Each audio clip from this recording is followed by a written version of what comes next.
The third game of the day will happen between Paris Saint-Germain and Chelsea.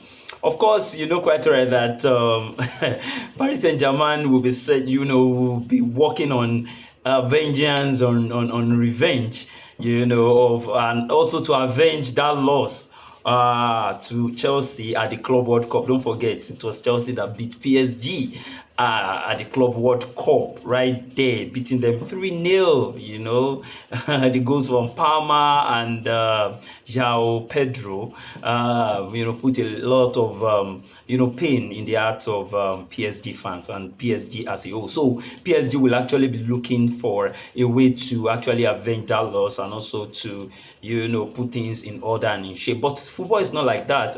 On top of your vengeance, on top of your revenge, they can still beat you on top. They can still Nakamura you on top very, very well. So this game is actually going to be an entertaining game, a game that will be filled up with a lot of actions, emotion, a cracking game, and a game that is a must watch. So when you look at the game, you understand the fact that it's actually going to be an entertaining game. Then when you look at how they've actually met in their last 10 games, of course Chelsea have carried the day 4 times, then PSG 3 times, and they played 3 draws, which means that Chelsea has a little upper hand, so it's like 60-40. You understand right there, for Chelsea. So on paper, people say PSG this, PSG that, but Monaco beat PSG, both home and away in the league, and almost caused an upset in the qualifying. Don't forget, both were pitched. Monaco and PSG were pitched, in the playoffs, and Chelsea qualified as one of the top 8 teams, in the group stage, which means that Chelsea really did well in the group stage, while PSG had to qualify through the playoffs. So if there was no playoff, automatically PSG is out. So looking at it, I don't write Chelsea off, when it comes to competitions like this. They know how to play competitions very well.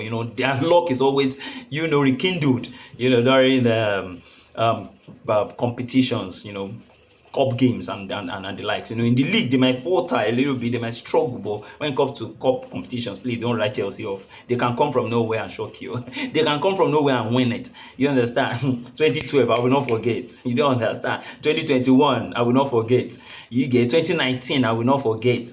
How they beat Benfica too in, I don't know, I think it's 2013 or thereabout too. It's crazy, man. And also Club World Cup, nobody gave them the chance, and they shook everybody, and they shocked the world, and that was how it went right there. Then looking at how they've actually fared this season, of course, in this competition, PSG has actually played 10 times. They've scored 19 goals, they've scored 26 goals, and they've conceded 15. So they concede a lot too.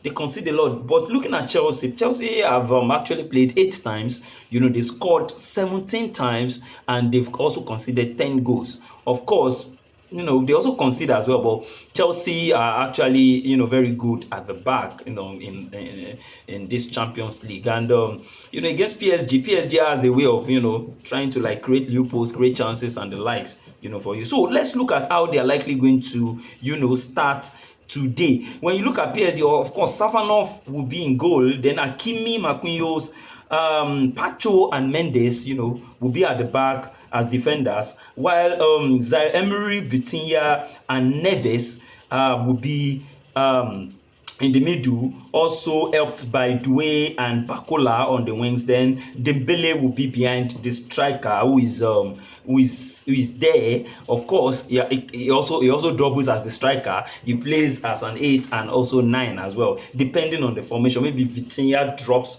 to support him up from both. Of course, on the formation ground, which is 4-3-3, Dembele is likely going to be the striker. And sometimes Luis Enrique doesn't play a striker. He's actually a Spanish guy. They love all these coming from the midfield to come and score. Then when you look at Chelsea, of course, Sanchez will be in goal. Then Cucurella, Chalobah, Fofana, and James, are going to be in the defense. Then Caicedo and Santos, are going to play, the pivot, double pivot. That's how they've been playing this season. Then Neto and Palmer might be on the wings.